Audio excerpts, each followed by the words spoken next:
উজানের পানি ও কয়েকদিনের ভারী বৃষ্টিতে আবারও যশোরের ভবদহের ৩ শতাধিক গ্রামে দেখা দিয়েছে জলাবদ্ধতা।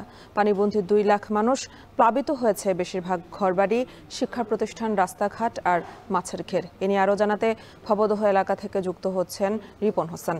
রিপন, জলাবদ্ধতায় মানুষের ভোগান্তি নিয়ে জানাবেন, আর একই সঙ্গে এই সংকট নিরসনে বিভিন্ন সময় সরকারের পক্ষ থেকে আশ্বাস দেওয়ার পরেও স্থায়ী সমাধান কেন মিলছে না, বিস্তারিত জানাবেন।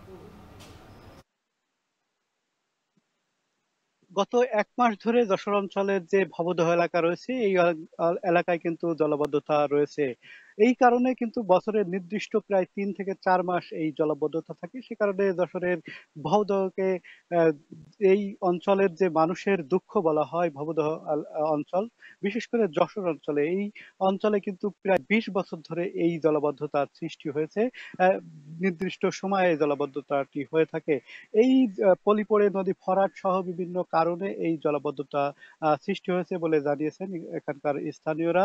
তারা বলছেন এই জলাবদ্ধতার কারণে তাদের বিভিন্নভাবে সমস্যা হচ্ছে। অর্থনৈতিকভাবে যেমন সমস্যা হচ্ছে, শারীরিকভাবেও বিভিন্ন সমস্যা হচ্ছে। বিশেষ করে যে পচা পানি, সেই পানির কারণে ঘা-পাশরা এগুলো হচ্ছে। পাশাপাশি যে গাছগুলো রয়েছে, ফসল রয়েছে, সেই ফসল নষ্ট হয়েছে। যে জমি রয়েছে, অনেক ঘের রয়েছে, সেই ঘেরের মাছ ছিল, সেই মাছগুলোও কিন্তু নষ্ট হয়েছে। পাশাপাশি গবাদি পশু রয়েছে, গবাদি পশুর এখানে বিভিন্ন সমস্যা হচ্ছে। তাদের রান্না, খাওয়া, টয়লেট, গোসল সবকিছুরই আসলে সমস্যা হচ্ছে। আর বিশুদ্ধ পানির সমস্যা থেকেই রয়েছে। আ আর শিক্ষার ক্ষেত্রেও কিন্তু বিভিন্ন সমস্যা হচ্ছে। আমরা দেখেছি যে প্রায় ১.৫ শতাধিক স্কুল, কলেজ, মাদ্রাসা বন্ধ রয়েছে এবং সেখানে যে কিছু চালু রয়েছে সেখানে ৫০% শিক্ষার্থী উপস্থিত হচ্ছে। যারা বলছেন যে পানিতে, বাড়িতে পানি, আ রাস্তায় পানি, স্কুলে পানি, সব জায়গায় পানি। সেক্ষেত্রে তারা পড়াশোনা করতেও কিন্তু অনেকটা সমস্যা হচ্ছে এই অঞ্চলের যারা শিক্ষার্থী রয়েছে তাদের।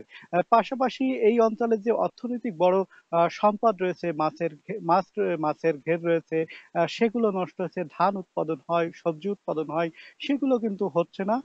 পানিতে এই প্রায় ১ মাস ধরে নষ্ট রয়েছে। সে কারণে তাদের সমস্যা হচ্ছে। তো প্রশাসনের পক্ষ থেকে বিভিন্ন উদ্যোগ নিলেও কিন্তু সেই সমস্যার স্থায়ী সমাধান হয়নি এখন পর্যন্ত। এই ছিল এখান থেকে আমার কাছে সর্বশেষ আনি।